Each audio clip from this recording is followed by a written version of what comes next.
Hello, welcome to physics lovers. আজ আমরা class 11-এর একটা চ্যাপ্টার নিয়ে আলোচনা করবো, যে চ্যাপ্টার আমরা গতদিন শুরু করেছিলাম। সেটা হচ্ছে নিউটনস ল।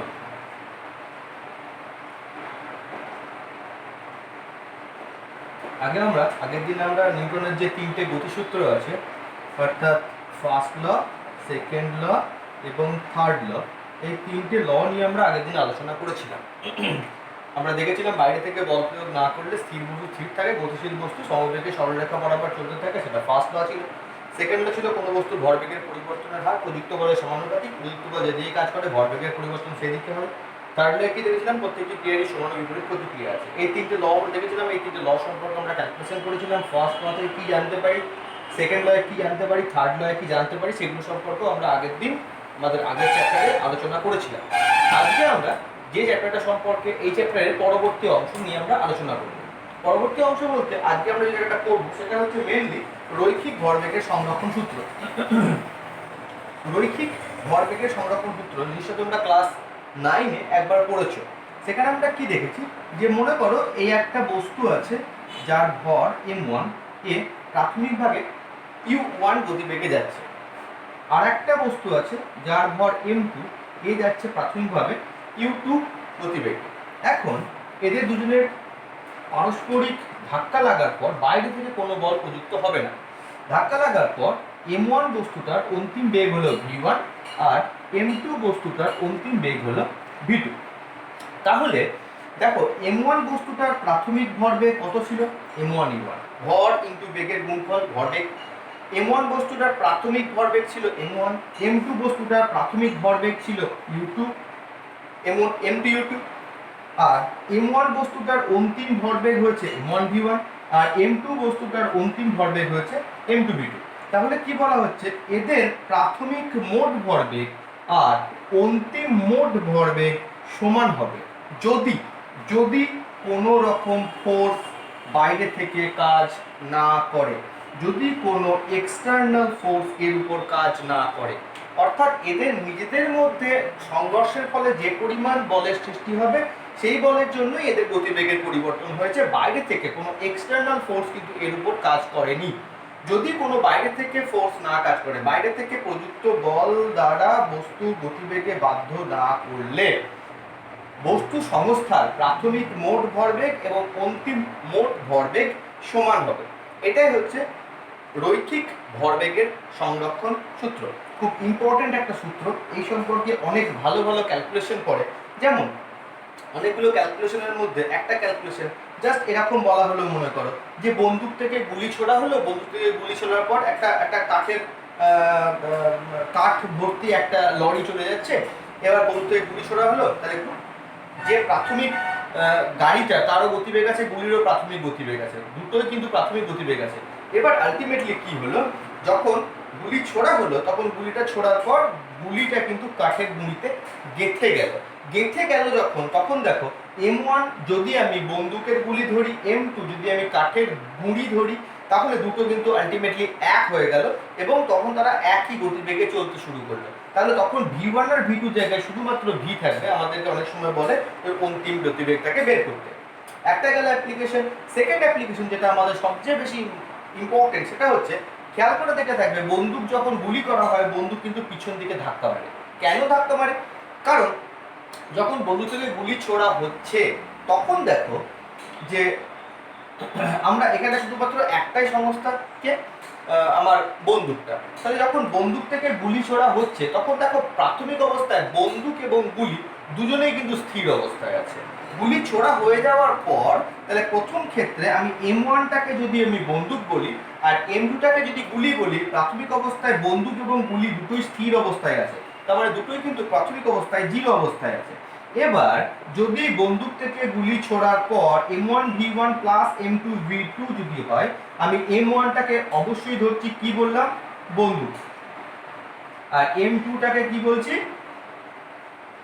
গুলি। তাহলে এইটা হচ্ছে গুলির বেগ, এইটা হচ্ছে বন্দুকের বেগ। খেয়াল করা যাক, বের করা যাক আমাদের m1 v1 কি আসছে। তাহলে m1 v1 is equal to দেখো minus m2 v2, therefore v1 is equal to minus m2 by m1 into v2।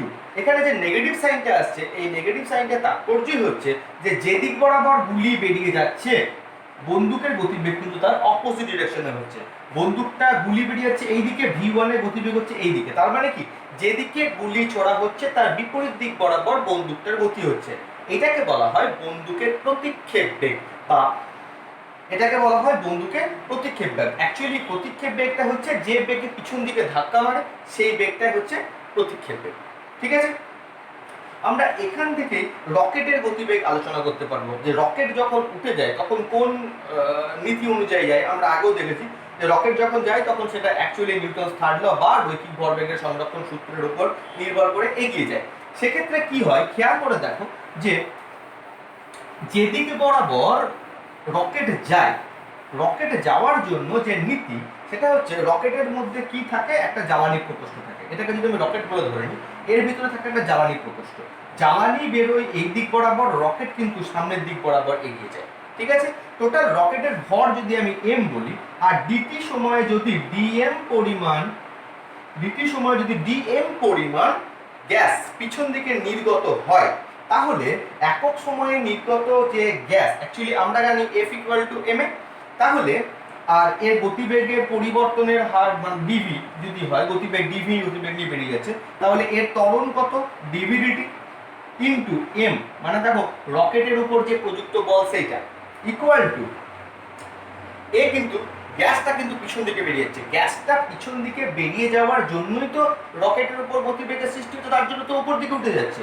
তাহলে এই যে m এ তৈরি হলো, এখানে ডিভিডিটি মানে ত্বরণ a ইকুয়াল টু কি হলো, দেখো মাইনাস ইউ, যদি আমি ধরি ইউ গতিবেগে বেরিয়ে যাচ্ছে, মাইনাস কেন পুট করছি, কারণ যেদিকে আসছে গ্যাস তার অপোজিট ডিরেকশনে যাচ্ছে রকেট, তাহলে মাইনাস ইউ ইনটু ডিএমডিটি। ডিএমডিটি বলতে কি, একক সময়ে গ্যাস নির্গত হওয়ার হার, ডিটি সময়ে ডিএম পরিমাণ, একক সময়ে ডিএম বাই ডিটি পরিমাণ। তাহলে এই দুটো দেখো ইকুয়াল হবে, তবেই তো উপর দিকে উঠবে। আমরা আগের দিনে একটা ক্যালকুলেশন করেছিলাম, মনে পড়ছে, কপি কল ক্যালকুলেশন করেছিলাম, যে এই কপি কলের টার্ন যদি নিচের দিকে নামে, তাহলে টার্ন যদি উপর দিকে কাজ করে, এর নিচের দিকে আলটিমেটলি নামবে তখনই যখন এদিক বরাবর যে এমজি কাজ করছে, এখানে যে বস্তুটা লাগানো আছে, এই এমজিটা যখন টি এর চেয়ে বেশি হবে তখন নিচের দিকে নামবে। তাহলে এই দিকে গ্যাস নির্গত হওয়ার জন্য উপর দিকে রকেটটা উঠে যাচ্ছে। কারণ কি, নিচের দিকে যে পরিমাণ বল কাজ করছে যদি আমি F1 বলি, আর উপর দিকে যে পরিমাণ বল কাজ করছে F2, এই দুটো সমান সমান হবে এবং বিপরীত দিকে, তবেই তো ও উপর দিকে উঠবে। তাহলে দেখো minus u into DMDT equal to a into m, therefore a equal to minus u by m into DMDT. এক কাজ করো, এখানে ডিএমডিটি হচ্ছে তো, এখানে আমি এটাকে ক্যাপিটাল M বললাম, তাহলে এটাকে যদি ক্যাপিটাল M বলি, তাহলে এটাকে যদি ক্যাপিটাল M বলি, তোমাদের বুঝতে সুবিধা হবে। কারণ ডিএমটা আমি গ্যাস নির্গত হওয়ার হার বলছি, আর এমটা হচ্ছে টোটাল রকেটটার যে ভর সেইটা। এইটা হচ্ছে রকেটের যে ত্বরণ, সেই ত্বরণের রাশিমালা। তোমাদেরকে এখান থেকে অঙ্ক দেয় যে একক সময়ে গ্যাস নির্গত হওয়ার হার বলে দেয় অনেক সময়, যে সাপোজ 3 কেজি পার সেকেন্ড, তাহলে ডিএমডিটির ভ্যালু হচ্ছে 3 কেজি পার সেকেন্ড। এবার গ্যাস নির্গত হওয়ার বেগ তোমাকে বলে দিল, রকেটের ভর যদি তোমাকে বলে দেয় রকেট কোন ধরনের উপর দিকে উঠে যাবে, সেটা আমরা বের করতে পারবো। রকেট আর জেট প্লেনের মধ্যে যেটা পার্থক্য, এটা হচ্ছে অ্যাকচুয়ালি রকেটের ক্যালকুলেশন। যে রকেট আমরা দেখি মহাকাশে যায়, যে রকেট, সেই রকেটের ক্যালকুলেশন এটা। এবার রকেট কিন্তু এর ভিতরে যে জ্বালানি থাকে, সেই মানে অ্যাকচুয়ালি এই জ্বালানিটাকে নিয়েই কিন্তু রকেট উপর দিকে উঠে যায়। কিন্তু জেট প্লেন ও কিন্তু বায়ুশূন্যস্থানে উঠতে পারে না। কেন? কারণ ওর ভিতরে ও অ্যাকচুয়ালি পৃথিবীর যে অ্যাটমসফিয়ারিক অক্সিজেন আছে, সেই অ্যাটমসফিয়ারিক অক্সিজেন নিয়েই কিন্তু ও ওড়ে, ওর জ্বালানিটা। তাই রকেট মহাশূন্যে বা বায়ুশূন্যস্থানে চলতে পারলেও জেট প্লেন কিন্তু বায়ুশূন্যস্থানে কখনো চলতে পারে না।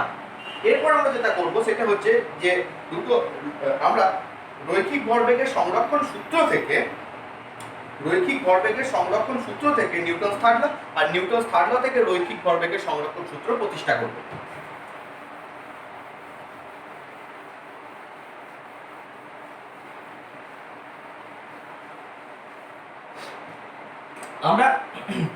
আমরা কি দেখেছি, m1 u1 plus m2 u2 equal to m1 v1 plus m2 v2। যদি টি সেকেন্ডে এই পরিবর্তনটা হয়ে থাকে। তাহলে তুমি এক কাজ করো, m1টাকে বাঁ দিকে নিয়ে চলে এসো, u1 minus v1 equal to m2কে রেখে v2 মাইনাস u2 করো। এখানে যেহেতু v1টা আমি এখানটা ধরে রাখছি, অবশ্যই v1টা গ্রেটার দ্যান u1 আর v2টা গ্রেটার দ্যান u2। তাহলে এখানটায় আমাকে নেগেটিভ সাইন পুট করে minus m1 into v1 minus u1 equal to m2 into v2 minus u2, sorry উভয় পক্ষে টি দিয়ে ভাগ করো, তাহলে minus m1 into v1 minus u1 by t equal to m2 into v2 minus u2 by t. এবার দেখো v minus u by t মানে কি a, তাহলে minus m1 a1 equal to m2 a2, therefore minus f1 equal to f2। এখন Newton's third ল পেয়ে গেছি যে এখানটায় যে বলটা কাজ করছে সেই দুটো বল কিন্তু সমান, f1 আর f2 সমান উইথ এ নেগেটিভ সাইন, তার মানে বিপরীত দিকে। আমরা আগেই বলেছি ক্রিয়া ও প্রতিক্রিয়া সমান ও বিপরীতমুখী, ক্রিয়া প্রতিক্রিয়া সমান এবং বিপরীত দিকে। ঠিক আছে, এটা হচ্ছে Newton's third law. Newton's third law থেকে কনজারভেশন অফ লিনিয়ার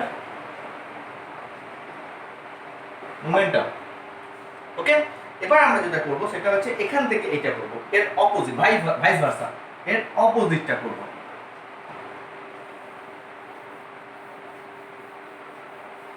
তাহলে নিউটনস থার্ড ল থেকে আমরা কি জানি? নিউটনস থার্ড ল থেকে আমরা জানি, দেখো f1 equal to f2 with a negative sign. এদিকে পুট করলাম নেগেটিভটা, ইটস নট এ ফ্যাক্টর। তাহলে f1 মানে কি জানি আমরা m1 a1, ঠিক আছে, ইকুয়াল টু f2 মানে কি জানি মাইনাস, এটাকে আরেকটু সহজভাবে করা যায়, এক কাজ করো একদম বোথ সাইডে টি দিয়ে গুণ করে দাও প্রথমে। তাহলে প্রথমে যদি বোথ সাইডে টি দিয়ে গুণ করি, f1 equal to t equal to minus f2 into t. f1 into t মানে দেখো m1 v1 minus m1 u1। কেন? এটা দেখো বলের ঘাত, তাই না? বল আর সময়ের গুণফল, বলের ঘাত, বলের ঘাত মানে আমরা দেখেছি ভরবেগের পরিবর্তন equal to minus m2 v2 minus m2 u2। তাহলে m1 v1 minus m1 u1 equal to minus m2 v2 plus m2 u2। u2 কে যদি আমি m1 কে মানে m1 আকার দুটোকে যদি আলাদা করি, মানে প্রাথমিক অন্তিম যদি আলাদা করি, তাহলে m1 v1 এর জায়গায় যদি আমি v2 টাকে এদিকে নিয়ে চলে আসি, তাহলে দেখো m1 v1 plus m2 v2, এটা দুটোই অন্তিম, equal to m1 u1 plus m2 u2। খেয়াল করে দেখো, এটাই হচ্ছে রৈখিক ভরবেগের সংরক্ষণ সূত্র। তাহলে আমরা এটা কি করলাম? নিউটনস থার্ড ল থেকে রৈখিক ভরবেগের সংরক্ষণ সূত্র প্রতিষ্ঠা করলাম। ঠিক আছে, এই চ্যাপ্টারে আপাতত আমাদের থিওরি আলোচনা করার মতো আর কিছু নেই। তোমরা এই চ্যাপ্টারে মোটামুটি এইটুকু টপিক জেনে রাখলে। আর হ্যাঁ, আর একটা জিনিস আছে, সেটা হচ্ছে যদি কখনো মনে করো একটা বোম আছে, বিস্ফোরণের পর এই বোমটা অনেকগুলো পার্টে ভাগ হয়ে গেল, m1 m2 m3 m4 m5 m6 অনেকগুলো ভাগে ভাগ হয়ে গেল। তাহলে প্রত্যেকটা ডিফারেন্ট গতিবেগ হবে। m1 যে পার্টটা বেরিয়ে গেল তার গতিবেগ যদি u1 হয়, m2 যে পার্টটা তার গতিবেগ যদি u2 হয়, m3 পার্টটার গতিবেগ যদি u3 হয়, তাহলে এই টোটাল যে ভরবেগ হবে, প্রাথমিক মোট ভরবেগ অন্তিম মোট ভরবেগ সমান হবে আমরা জানি according to conservation of linear momentum. তাহলে কি হবে? p1 plus p2 plus p3 যতগুলো পার্টে ভাঙবে ইকুয়াল টু কিন্তু 0 হবে। অর্থাৎ এদের টোটাল সংস্থার মোট ভরবেগটা, কারণ প্রাথমিক যখন সে স্থির হবে তখন সে ভাঙেনি, তার গতিবেগটা, তার রৈখিক ভরবেগটা ছিল 0। এবার যখন সে বিভিন্ন পার্টে ভেঙে গিয়েছে, বিভিন্ন পার্টে ভেঙে যাওয়ার পর কিন্তু তার আলটিমেটলি দেখো তার যে রৈখিক ভরবেগ সেগুলো কিন্তু প্রত্যেকটা পাল্টেছে। তাহলে m1 u1 plus m2 u2 plus m3 v3 plus m4 v4 plus n3 plus mn u1 equal two 0 হবে। অর্থাৎ মোট ভরবেগের পরিমাণটা কিন্তু হবে 0। ঠিক আছে, আরেকটা দেখো পরিবর্তনশীল বলের ক্ষেত্রে আছে ডেরিভেটিভ যে আছে, তোমাদের যেহেতু ডেরিভেটিভ এখনো করা হয়নি তাই আমি ডেরিভেটিভের ক্যালকুলেশন এখনো করাচ্ছি না। যখন আর কিছুদিন যাওয়ার পর যখন ডেরিভেটিভের ক্যালকুলেশনটা হয়ে যাবে তখন আমরা ওই জায়গাটা বুঝতে পারবো। এখন একটু বুঝতে আমাদের প্রবলেম হবে, তাই আপাতত আমি ওই জায়গাটা সম্পর্কে আলোচনা করছি না। ঠিক আছে, এই গেল আমাদের নিউটনস ল চ্যাপ্টারের যাবতীয় সমস্ত বিষয়বস্তু। এবার আমি এর পরে চ্যাপ্টার সম্পর্কে আলোচনা করা শুরু করছি, সেটা হচ্ছে ফ্রিকশন। ফ্রিকশন, ফ্রিকশন হচ্ছে এক ধরনের বল, আমরা এটাও ক্লাস 8-এ পড়েছি যে ফ্রিকশন বা ঘর্ষণ জিনিসটা কি। ফ্রিকশন বা ঘর্ষণ হচ্ছে কোনো একটি বস্তু, এই একটি বস্তু আছে, এ যদি এই দিক বরাবর গতিশীল হয় তাহলে এর গতির বিরুদ্ধে একটা বল কাজ করে। এই গতির বিরুদ্ধে যে বলটা কাজ করে সেই বলটাকে বলা হয় ঘর্ষণ বল। ঘর্ষণ বল হচ্ছে একটা বিরুদ্ধ বল, তার মানে আমার গতিবেগটাকে আটকানোর চেষ্টা করে যে বল, সেই বলটাই হচ্ছে ঘর্ষণ বল। ঠিক আছে, ঘর্ষণ বা ফ্রিকশনটাকে আমাদেরকে আরেকটা নাম দেওয়া হয়, এটাকে বলা হয় একটা যে প্রয়োজনীয় খারাপ জিনিস। প্রয়োজনীয় খারাপ জিনিস তার মানে কি, প্রয়োজনীয় বলতে কি ঘর্ষণ না থাকলে আমরা কোনো কাজ করতে পারতাম না, আবার ঘর্ষণ থাকার জন্য আমাদের অনেক কাজে অসুবিধা হয়। তাই এটাকে বলা হয় কি বলবো, এমন একটা বল যে বলটা আমাদের প্রয়োজন অথচ এটা আমাদের কোনো কাজে লাগে না, এটা কি বলা হয়, অ্যাকচুয়ালি এটাকে বলা হয় ঘর্ষণ বল। ঘর্ষণ বল সবসময় আমার গতির বিরুদ্ধে কাজ করে। এই বলটাকে বলা হয়, আর একটা নাম আছে এই বলটা, সেটাকে হচ্ছে স্বনিয়ন্ত্রক বল, self acting force. Self acting force, স্বনিয়ন্ত্রক মানে নিজেকে নিজে নিয়ন্ত্রণ করে। কেন এরকম নাম, তুমি দেখো বস্তুটার গতি এই দিকে রেখেছো, ঘর্ষণ বল এই দিকে, তুমি যদি নিজে নিজে বস্তুটার গতির অভিমুখ যদি চেঞ্জ করে দাও, এই দিক বরাবর যাচ্ছিল এখন এই দিক বরাবর যাচ্ছে, অটোমেটিক্যালি কিন্তু ঘর্ষণ বলের এখানে যেটা এফ এইদিকে ছিল, ঘর্ষণ বলের ডিরেকশনটা কিন্তু অটোমেটিক্যালি পাল্টে যাবে। তার মানে তুমি যদি তোমার গতির অভিমুখটা পাল্টাও, ঘর্ষণ বলের অভিমুখ যদি তোমাকে চেঞ্জ করানোর দরকার নেই, ঘর্ষণ বলের অভিমুখ কিন্তু অটোমেটিক্যালি পাল্টে যাবে। সেই জন্য ঘর্ষণটাকে বলা হয় স্বনিয়ন্ত্রক বল। এবার কথা হচ্ছে ঘর্ষণ বল কেন আসে। ঘর্ষণ বল কেন আসে বলতে একটু আমাদেরকে অন্য ফোর্স সম্পর্কে আলোচনা করতে হবে। নর্মালি আণবিক যে ব্যাপার, কোন একটি অণুর মধ্যে যে বলগুলো কাজ করে সেই বলগুলোকে দুটো ভাগে ভাগ করা হয়। একটাকে বলা হয় সংশক্তি বল, একটাকে বলা হয় আসঞ্জন বল। একটাকে বলা হয় সংশক্তি বল, একটা হচ্ছে আসঞ্জন বল, একটা হচ্ছে কোহেসিভ ফোর্স, আর একটা হচ্ছে অ্যাডহেসিভ ফোর্স। অ্যাডহেসিভ টার্মটা তোমরা আগে কোথাও শুনে থাকতে পারো, কোথায় বলো তো, যে কোনো আঠার প্যাকেট, আঠা আঠা গম, আঠার প্যাকেট যখন দেখবে তখন দেখবে সেখানে লেখা থাকে অ্যাডহেসিভ গাম। অ্যাডহেসিভ গাম বলতে কি, তোমরা আশা করি কোনোদিন ভাবুনি এটাকে নিয়ে যে অ্যাডহেসিভ গাম কেন বলা হয়। অ্যাডহেসিভ কথাটার তাৎপর্য হচ্ছে আসঞ্জন বল। তার মানে দুটো ভিন্ন বস্তুর মধ্যে বা দুটো ভিন্ন বস্তুর অণুর মধ্যে বা কণার মধ্যে যে বল সেটা হচ্ছে আসঞ্জন বল। তার মানে কখনো দেখেছো আঠা দিয়ে আঠা আটকায়, আটকায় না, কিন্তু কেন আটকায় না, কারণ আঠার ধর্মই হচ্ছে এটা যদি আঠার কোনো একটা অণু হয়, এ অন্য কোনো পদার্থের একটা অণুর সঙ্গে আকর্ষণ বা বিকর্ষণ বল প্রয়োগ করে, আঠার অণুর সঙ্গে আঠার অণুর কিন্তু কখনো আকর্ষণ বা বিকর্ষণ বল প্রযুক্ত হয় না। তাহলে আসঞ্জন বল কাকে বললাম, দুটো ভিন্ন অণু, দুটো যখন ভিন্ন অণু থাকবে, ডিফারেন্ট মলিকিউল যখন হবে, তখনই কিন্তু অ্যাকচুয়ালি আসঞ্জন বল তৈরি হবে। এইটা যদি এ বস্তুর অণু হয়, এটা যদি বি বস্তুর অণু হয়, এদের মধ্যে যে আকর্ষণ বল, এদের মধ্যে দুটো অণুর মধ্যে আমরা জানি অন্ত আণবিক বল থাকবে, অন্ত আণবিক বল থাকবে দুটো অণুর মধ্যে। এই মহাবিশ্বের যে কোনো দুটি বস্তু কণা পরস্পর পরস্পরকে আকর্ষণ করে। দুটি একই পদার্থের অণুর মধ্যে যখন আকর্ষণ হয়, দুটো ভিন্ন পদার্থের অণুর মধ্যেও কিন্তু আকর্ষণ হয়। যখন দুটো ভিন্ন পদার্থের অণুর মধ্যে আকর্ষণ হবে তখন সেটাকে বলা হবে আসঞ্জন বল। টার্মটা আশা করি মনে থাকবে তোমাদের, কারণ আমাদের অ্যাডহেসিভ গাম কথাটা মনে করিয়ে দিলাম। অ্যাডহেসিভ ফোর্স মানে হচ্ছে দুটো ডিফারেন্ট মলিকিউলের মধ্যে ফোর্স। আর সংশক্তি কোহেসিভ, কোহেসিভ আমরা বলি না কলিক, তার মানে কি কো কো কো কো মানে হচ্ছে একই, অর্থাৎ দুটো একই পদার্থের, এটা কাঁচের এই পেনটা আছে, এই পেনেরই দুটো অণু আছে মনে করো, এই দুটো অণুর মধ্যে যে আকর্ষণ বল সেটা হচ্ছে সংশক্তি বল বা কোহেসিভ। একই পদার্থের দুটো অণু, একই পদার্থের দুটো অণু, সেম মলিকিউল,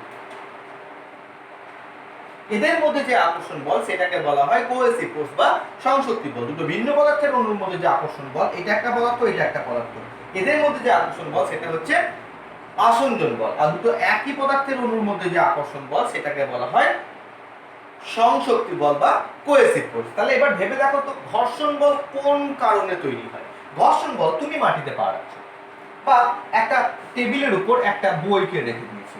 তাহলে এখানে বইটাকে যখন টানার চেষ্টা করছো, বইয়ের মধ্যে যে অণুগুলো আছে এই অণুগুলো টেবিলের অণুগুলোর মধ্যে একটা বল কাজ করে। তাহলে দেখো বইয়ের অণুগুলোর সঙ্গে টেবিলের অণুগুলোর মধ্যে একটা বল কাজ করছে, দুটো ভিন্ন পদার্থের অণুর মধ্যে একটা বল কাজ করছে।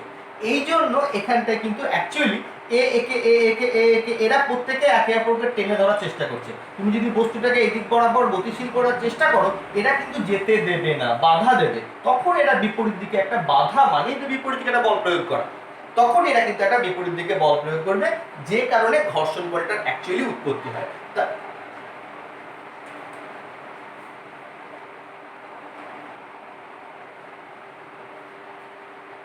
ঠিক আছে, তাহলে এই দুটো অণুগুলোর মধ্যে যে ঘর্ষণ বল কাজ করছে, ওই ঘর্ষণ বলটার জন্য কিন্তু যে বিরুদ্ধে বল কাজ করছে, বিরুদ্ধে বলটার জন্য কিন্তু অ্যাকচুয়ালি ঘর্ষণ বা ফ্রিকশনাল ফোর্সের সৃষ্টি হচ্ছে। তাহলে ঘর্ষণ বল সৃষ্টির জন্য দায়ী কে? এই আসঞ্জন বল। ঠিক আছে, এটা হচ্ছে আমাদের ফ্রিকশনের যে মলিকিউলার যে ব্যাপার, একদম আণবিক যে ব্যাপার, সেটা হচ্ছে আমাদের এটা ঘর্ষণের, এটা হচ্ছে আমাদের আণবিক ব্যাপার।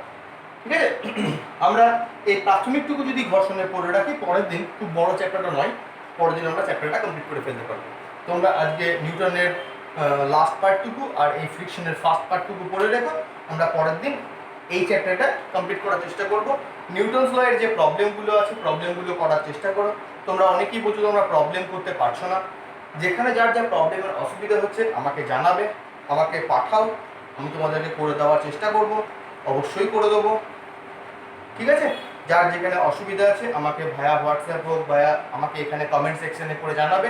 তোমাদের ভিডিও কেমন লাগছে কি না অবশ্যই কমেন্ট করে লাইক করে জানাবে, আর তাহলে আরও বেশি বেশি করে ভিডিও করার আগ্রহ জন্মাবে, আরও বেশি বেশি করে ক্লাস তোমরা করতে পারবে।